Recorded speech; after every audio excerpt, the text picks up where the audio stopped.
সাৱধান, আপোনাৰ হোৱাটছএপ একাউণ্টটো হেক বা চুৰ হ'ব পাৰে। এই কথাটো শুনি আপুনি আচৰিত নহয় জানো? কেনেকৈ আপোনাৰ হোৱাটছএপ একাউণ্টটো চুৰ হ'ব পাৰে? কোনে কৰিব পাৰে এই কাম? কিন্তু মই আপোনাক কৈছো, আপোনাৰ একাউণ্টটো বহুত সহজেই হেক হ'ব পাৰে। আৰু এই কামটো ইমান সহজ যে তেওঁ আপোনাৰ একাউণ্টটো হেক কৰি আপোনাৰ একাউণ্টৰ পৰা আনলৈ মেছেজ প্ৰেৰণ কৰিব পাৰে, আনে দিয়া মেছেজ পঢ়িব পাৰে, আপোনাৰ প্ৰফাইল পিকচাৰ চেঞ্জ কৰিব পাৰে। বাকী সকলোখিনি কাম, যিমানখিনি কাম আপুনি আপোনাৰ একাউণ্টৰ লগত কৰিব পাৰে, আনেও আপোনাৰ একাউণ্টটো হেক কৰি সেই সকলোখিনি কামেই কৰিব পাৰে। কিন্তু এই কামটো কেনেকৈ সম্ভৱ? নমস্কাৰ, মোৰ নাম ধীমান দাস আৰু আজি আমি এই হোৱাটছএপৰ হেক হোৱাৰ বিষয়ে কথা পাতিবলৈ গৈ আছো। এই গোটেই প্ৰচেছ বা পদ্ধতিটো মই আপোনাক কোৱাৰ আগতে মই দুটামান কথা আপোনাক কৈ লৈছো। প্ৰথম কথাটো হ'ল, আপোনাৰ একাউণ্টটো তেতিয়াই হেক কৰিব পাৰিব যেতিয়া আপোনাৰ হোৱাটছএপ একাউণ্টটো খোলা হ'ব। আপুনি হয়তো ভাবি আছে, মোৰ ফোনটো সদায় লক থাকে বা হোৱাটছএপ একাউণ্টটো সদায় লক বা চিকিউৰিটি অপশ্যন অন কৰা থাকে, তেতিয়াহ'লে কেনেকৈ এইটো সম্ভৱ হ'ব? কিন্তু মই কৈছো আপোনাক, আপুনি হয়তো কেতিয়াবা অজানিতে আপোনাৰ মোবাইলটো খুলি থৈ বা কোনোবা বন্ধুৰ হাতত দি বা ঘৰতে আপুনি খুলি থৈ যাব পাৰে। আৰু এইটো সময়তে আপোনাৰ হয়তো চিনাকি কোনোবা মানুহে বা আপোনাৰ কোনোবা সম্পৰ্কীয় মানুহে এই কামটো কৰিব পাৰে। কথাটো শুনিবলৈ বেয়া, কিন্তু এই কামটো বহুতে কিয় কৰে? কাৰণটো হ'ল, বহুতো মানুহৰ মনত এক বিশেষ ধৰণৰ চিন্তা সোমাই থাকে। বহুতো মানুহে আনৰ চিক্ৰেট কথাবোৰ জানিবলৈ বহুত ইচ্ছুক বা এট্ৰেক্ট হৈ থাকে। আপুনি হয়তো নিশ্চয় গম পাইছে যে আপোনাৰ চিক্ৰেট কথাবোৰ বহুতেই জানিব বিচাৰে। আৰু বহুতো মানুহৰ এটা লক্ষণ থাকে, সেইটো হ'ল আনৰ মেছেজ বা গেলেৰী চোৱা। বহুতো মানুহে আনৰ মেছেজ বা গেলেৰী চাই ভাল পায়, যদিও তেওঁ কোনো বেয়া কাম কৰোঁ বুলি নাভাবে, তথাপিও এইটো মানুহৰ এটা হিউমেন নেচাৰত পৰে। সেয়েহে আপোনাৰ মোবাইলটো খোলা থকা অৱস্থাত আপোনাৰে কোনোবা চিনাকি মানুহে হয়তো আপোনাৰ হোৱাটছএপ একাউণ্টটো চুৰ কৰি ল'ব পাৰে। এই গোটেই পদ্ধতিটো কেনেকৈ হয় সেইটোৱে মই এই মোৰ ভিডিঅ'টোত এক্সপ্লেইন কৰি যাম। আৰু লগতে মই ইয়াৰ সমস্যাৰ সমাধানো দিম, কেনেকৈ আপুনি বন্ধ কৰিব পাৰে এই কামবোৰ। এই পদ্ধতিটো দেখুৱাবলৈ মই এটা উদাহৰণ লৈ লৈছো। মানি লৈছো যে মই মোৰ লগৰ এজনৰ হোৱাটছএপ একাউণ্টটো তেওঁৰ পৰা চুৰ কৰিম। তেতিয়াহ'লে মই কেনেকৈ কৰিম? প্ৰথমতে মই আগতে কোৱাৰ দৰে তেওঁৰ মোবাইল একাউণ্টটো বা তেওঁৰ মোবাইল ফোনটো বা হোৱাটছএপ একাউণ্টটো মই খোলা পাব লাগিব। আৰু যদি মই হোৱাটছএপ একাউণ্টটো খোলা পাওঁ, তেতিয়াহ'লে মই কি কৰিম মই দেখুৱাই গৈছো। গোটেই পদ্ধতিটো মই আপোনাক স্ক্ৰীণত দেখুৱাই আছো। যেতিয়া আপুনি হোৱাটছএপ একাউণ্টটো খোলা পাব, তেতিয়া কি কৰিব, আপুনি লগৰজনৰ সেই হোৱাটছএপ একাউণ্টটো খুলি লৈ ওপৰত দেখা পাব চুকত, ওপৰৰ ফালে চুকত 3টা ডট আছে। এই 3টা ডটত আপুনি টাচ কৰি দিব।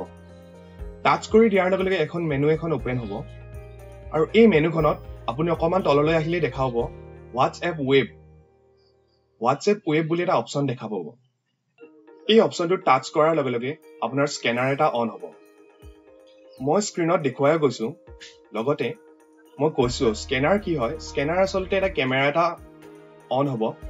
এই কেমেৰাটো অন হোৱাৰ পিছত তাত দেখা পাব আপুনি সেউজীয়া ৰঙৰ বাৰ এডাল অহা যোৱা কৰি আছে, এনেকৈ তলৰ পৰা ওপৰলৈ, ওপৰৰ পৰা তললৈ। আৰু এইটোকে স্কেনাৰ বুলি কোৱা হয়।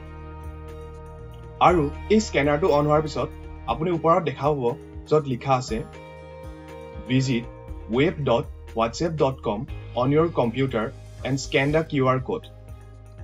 এতিয়া এই লাইনটোৱে কি বুজাইছে? এই লাইনটোৱে কি বুজাইছে সেইটো কোৱাৰ আগতে মই আকৌ প্ৰচেছটো আপোনাক এবাৰ কৈছো। প্ৰথমতে যেতিয়া আপুনি আপোনাৰ লগৰজনৰ হোৱাটছএপ একাউণ্টটো খোলা অৱস্থাত পালে, তেতিয়া আপুনি হোৱাটছএপ একাউণ্টটো খুলি লৈ ওপৰৰ 3টা ডটত ক্লিক কৰিলে এখন মেনু ওলাব। আৰু এই মেনুখনত হোৱাটছএপ ৱেব বুলি অপশ্যন এটা আছে। এই ৱেব অপশ্যনটোত ক্লিক কৰাৰ লগে লগে আপোনাৰ স্কেনাৰ এটা অন হ'ব। এতিয়া আপোনাৰ নেক্সট কামটো কম্পিউটাৰ বা আপোনাৰ মোবাইলত কৰিব লাগিব। মই প্ৰথমতে কম্পিউটাৰত কেনেকৈ কৰিব সেইটো দেখাই দিছো। কম্পিউটাৰ বা লেপটপত এই কামটো কৰিবলৈ হ'লে আপোনাৰ কম্পিউটাৰত ইণ্টাৰনেট থকাটো প্ৰয়োজনীয়। আপোনালোকে জানেই, ৱেবছাইট এটা খুলিবলৈ সদায় ইণ্টাৰনেটৰ প্ৰয়োজন। এতিয়া আপোনাৰ কম্পিউটাৰ বা লেপটপত আপুনি কি কৰিব, আপোনাৰ ব্ৰাউজাৰ খুলি ল'ব। সকলোৰে কম্পিউটাৰত গুগল ক্ৰোম নহ'লে মজিলা এই ব্ৰাউজাৰবোৰ থাকে। যিকোনো ব্ৰাউজাৰ এটা আপুনি খুলি ল'ব আৰু তাত আপুনি টাইপ কৰিব web.whatsapp.com। এই ৱেবছাইটটো খোলাৰ লগে লগে আপুনি দেখা পাব আপোনাৰ লেপটপৰ স্ক্ৰীনত এটা QR কোড জেনেৰেট হৈছে কলা ৰঙৰ QR কোড এতিয়া আমি প্ৰথম ষ্টেপ আৰু দ্বিতীয় ষ্টেপ এই দুটা ষ্টেপক আমি জোৰা লগাম আপুনি আপোনাৰ যেটো লগৰ WhatsApp একাউণ্টত আপুনি WhatsApp ৱেব অপচনটোত গৈ স্কেনাৰটো অন কৰি থৈছিলে এই স্কেনাৰটোৰে আপোনাৰ লেপটপ বা এই স্কেনাৰটোৰে আপোনাৰ লেপটপত ওলাই থকা QR কোডটো আপুনি স্কেন কৰি দিব লাগিব আৰু স্কেন কৰাৰ লগে লগে সেই লগৰজনৰ গোটেই WhatsApp একাউণ্টটো আপোনাৰ লেপটপত অন হৈ যাব লেপটপত একাউণ্টটো খোলাৰ লগে লগে আপুনি দেখা পাব লগৰজনৰ যিমান মেছেজ কালৈকে কি মেছেজ প্ৰেৰণ কৰিছে এই সকলোবোৰ তথ্য তেওঁৰ প্ৰফাইল পিকচাৰ এই সকলোবোৰ তথ্য আপোনাৰ লেপটপত অন হ'ব আৰু এতিয়া আপুনি বিচাৰিলে আপোনাৰ লগৰজনৰ যেটো একাউণ্ট আপোনাৰ লেপটপত অন হৈ আছে সেই একাউণ্টৰ পৰা আনলৈ মেছেজ প্ৰেৰণ কৰিব পাৰে মই আপোনাক স্ক্ৰীনত দেখুৱাইছো কেনেকৈ মই মোৰ লগৰজনৰ একাউণ্টৰ পৰা আনলৈ মেছেজ পঠাম আৰু লগৰজনে একো গম নাপাব যে তেওঁ এই একাউণ্টটো খুলিছে নে নাই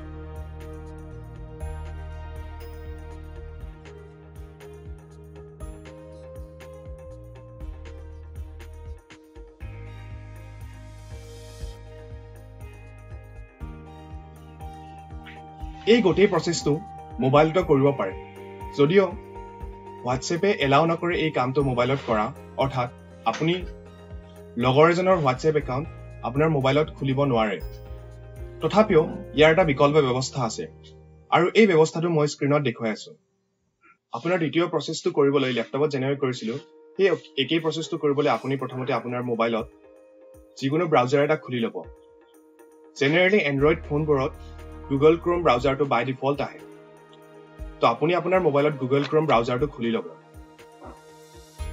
এতিয়া Google Chrome ব্ৰাউজাৰটো খোলাৰ পিছত আপুনি ওপৰৰ চুকত তিনিটা ডট দেখা পাব এই তিনিটা ডটত আপুনি টাচ কৰি দিব টাচ কৰাৰ লগে লগে দেখা পাব এখন মেনু এখন ওপেন হৈছে আৰু এই মেনুখনত আপুনি অকমান তললৈ গৈ চালে দেখা পাব ডেস্কটপ সাইট বুলি অপচন এটা আছে কাষত সৰুকৈ এটা বক্স এটা আছে স্কয়াৰ বা বৰ্গাকাৰ আকৃতিৰ এই বক্সটোত আপুনি টিক কৰি দিব অৰ্থাৎ টাচ কৰি দিলেই হ'ল এই বক্সটো টাচ কৰাৰ পিছত আপুনি অপচনটোত গৈ আকৌ এবাৰ চেক কৰি ল'ব যে সেই বক্সটো টিক হৈ আছে নে নাই টিক অৰ্থাৎ ৰাইট চিন এডাল আহিছে নে নাই যদি আহিছে তেতিয়া হলে আপুনি কি কৰিব এতিয়া আপুনি ওপৰত যেটো লিখা আছে বা আপুনি www.google.com google.com এই ওয়েবসাইটটো খুলি ল'ব google.com খোলাৰ পিছত তাতে আপুনি সাৰ্চ কৰিব লাগিব WhatsApp ৱেব অপচনটো আৰু আপুনি সাৰ্চ কৰি দিব সাৰ্চ কৰাৰ লগে লগে আপুনি এটা কথা মন কৰিব যে যদি আপুনি ব্ৰাউজাৰ ইউজ কৰিছিলে আৰু যেটো অপচন ডেস্কটপ সাইট এই অপচনটো ক্লিক কৰাৰ পিছত আপুনি এটা ডিফাৰেন্স দেখা পাব যে আপোনাৰ আখৰবোৰ বহুত সৰু হৈ গৈছে ইয়াৰ কাৰণটো কি মই আপোনাক পিছত বুজাই দিম তো এতিয়া আপুনি WhatsApp ৱেব অপচনটো সাৰ্চ কৰাৰ পিছত আপুনি প্ৰথম যেটো অপচন পাব প্ৰথম অপচনটোত আপুনি ক্লিক কৰি দিব এই WhatsApp ৱেব লিংকটোত আপুনি ক্লিক কৰাৰ লগে লগে আপুনি অকনমান সময় ৰৈ দিব আৰু দেখা পাব সোঁফালে আপোনাৰ এটা QR কোড জেনেৰেট হৈছে আপোনাৰ যেটো প্ৰথম ষ্টেপত আপুনি গৈ কৰিছিলে লগৰ WhatsApp একাউণ্টত গৈ আপোনাৰ WhatsApp ৱেব অপচনটো অন কৰি স্কেনাৰটো অন কৰি থৈছিলে সেই স্কেনাৰটোৰে আপুনি এই QR কোডটো স্কেন কৰি দিব এই স্কেন কৰাৰ লগে লগে